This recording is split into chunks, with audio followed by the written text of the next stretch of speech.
वैशाली विधानसभा वासियों के लिए बड़ी राहत की खबर है। खबर यह है कि अब वाया नदी के रुद्र रूप के कारण आम जनजीवन अस्त व्यस्त नहीं होगा। इसके लिए वैशाली के युवा विधायक सिद्धार्थ पटेल का प्रयास रंग लाया और अब इस नदी से गाद निकालने और बांधों को मजबूत करने का कार्य आरंभ हो गया है। दरअसल वैशाली विधानसभा के वैशाली, पटेढ़ी, बेलसर और गोरौल प्रखंड के कुछ हिस्सों से वाया नदी गुजरती है। इस नदी में गाद जम जाने के कारण हर वर्ष बाढ़ की स्थिति बन जाती है। ऐसे में जब चुनाव का समय आता था तो यह चुनावी मुद्दा भी बनता था।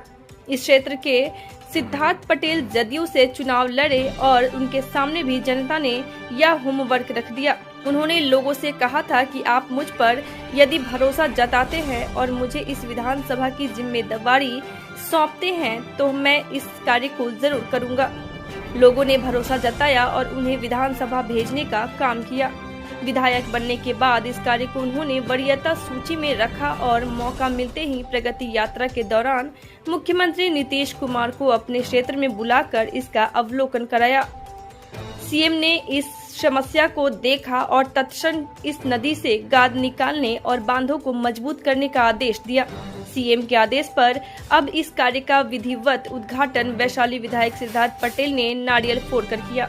वैशाली के विकास के लिए सरकार पर लगातार दबाव बनाए रखने के कारण इस विधानसभा में न सिर्फ बाढ़ की विभीषिका के बचाव के क्षेत्र में बल्कि शिक्षा, स्वास्थ्य, पर्यटन, सड़क समेत सभी क्षेत्रों विकास की बयार बह रही है। इस क्षेत्र में 130 सड़कों के निर्माण, कई स्वास्थ्य उपकेंद्र के साथ साथ अभिषेक पुष्पकरणी का सौंदर्यीकरण और बुद्ध सम्यक दर्शन संग्रहालय का निर्माण इसका अनूठा उदाहरण है। आइए जानते हैं और क्या कुछ खास है विकास की कड़ी में। ये वाया नदी के आज कार्यारंभ का हम लोग कार्यक्रम में उपस्थित हुए हैं। वाया नदी की उड़ाही प्रस्तावित थी। हम लोगों ने माननीय मुख्यमंत्री जी से अनुरोध किया था और माननीय मुख्यमंत्री जी जब अपने प्रगति यात्रा में पटेढ़ी, बेलसर बगल के प्रखंड में आए थे तो उन्होंने जाकर चकलामुद्दीन के मौना पुल पर से इस नदी का अवलोकन किया था और उन्होंने भी देखा था कि गाद अत्यधिक जमा होने की वजह से नदी उथली हो गई है और इस वजह से यहाँ बाढ़ आ रहा है और बांधों पर दबाव ज्यादा होने की वजह से हर वर्ष जब पानी ज्यादा आता है तो बांध टूटता है और किसान क्षतिग्रस्त होते हैं, आम जनजीवन प्रभावित होता है। आज जो कार्य प्रारंभ हुआ है कहाँ से कहाँ तक? ये अभी हम लोग जहाँ से कार्य प्रारंभ करके आ रहे हैं ये वैशाली जिला का सिवान है, उसके आगे मुजफ्फरपुर जिला है।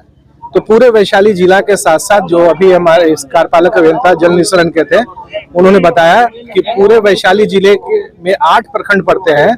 8 प्रखंड में नदी की उड़ाही कराई जाएगी और बांधों की मजबूतीकरण होगा।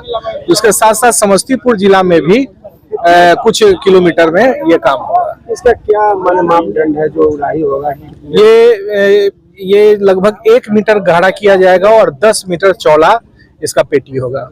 1 मीटर मिट्टी को निकाल के और 10 मीटर में उस मिट्टी को बांधों पे रखा जाएगा।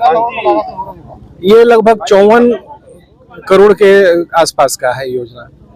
ये मूल रूप से ये बड़ी समस्या थी वैशाली की जी, क्योंकि हर बार जब भी बाढ़ की स्थिति बनती थी तो यही एक बड़ा वजह होता था। ऐसे में हम जो लोग हैं वो कितना राहत महसूस करेंगे? लोग बहुत राहत महसूस कर रहे हैं और लोगों की मांग पे ही हम लोगों ने इसको महसूस किया व्यवहारिक तौर पे। जब बाढ़ आया था 2020-21 में, दोनों वर्ष बाढ़ आया और हम लोग जब गांव में घूम रहे थे नाव से या ट्रैक्टर से तो गांव के लोगों ने कहा कि हर जगह बांध टूट रहा है, नदी एकदम ऊपर उथली हो गई है।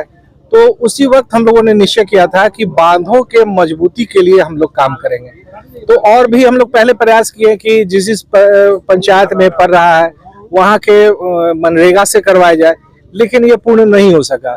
फिर इस मामले को हम लोगों ने विधानसभा में उठाया, माननीय मुख्यमंत्री जी को हम लोगों ने इसके बारे में अवगत कराया और प्रगति यात्रा में माननीय मुख्यमंत्री जी को हम लोगों ने जब कहा तो वो खुद देखना उचित समझे और देखने के बाद इन्होंने इस योजना को स्वीकृति प्रदान की और माननीय मुख्यमंत्री जी जो कहते हैं वो करते हैं।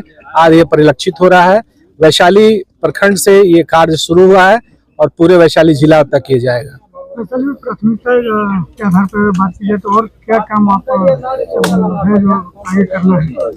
वैशाली में जो स्वास्थ्य के क्षेत्र में जो हम लोग कोविड के वक्त जो महसूस किए, एक तो आप अभी देखें कि बांधों की क्या स्थिति थी, बाढ़ से प्रभावित लोग थे, उसके लिए कदम हम लोगों ने उठाया।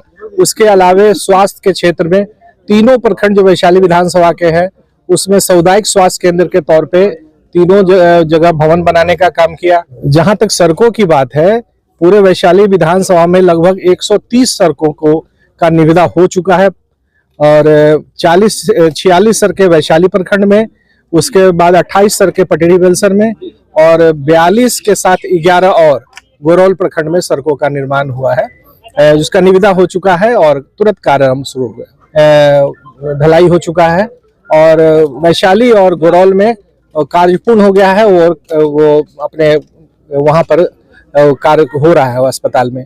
उसके साथ साथ हमने तत्कालीन विभागीय मंत्री स्वास्थ्य मंत्री मंगल पांडे जी से अनुरोध किया था कि गोरौल के आसपास के एरिया में काफी दुर्घटना होती है और लोगों को पट्टा पहुंचते पहुंचते उनकी मृत्यु हो जाती है, जो दुर्घटनाग्रस्त लोग होते हैं। तो हमने मांग की कि आप गोरौल में हमको ट्रामा सेंटर दे, वो ट्रामा सेंटर भी खुल गया, वो भी कार्यरत है। उसके साथ वैशाली के जो ऐतिहासिक और पौराणिक महत्व का जो खरौना पोखर है उसके भी सौंदर्यीकरण का मैंने मुद्दा उठाया था। तो खरौना पोखर के सौंदर्यीकरण और जीर्णोद्धार के लिए 29 करोड़ रुपए का निविदा हो चुका है और बहुत जल्दी हम आप लोग को वहां निमंत्रण देंगे कि आप वहां चले और देखें, वहां भी कार्यारंभ हम लोग करेंगे।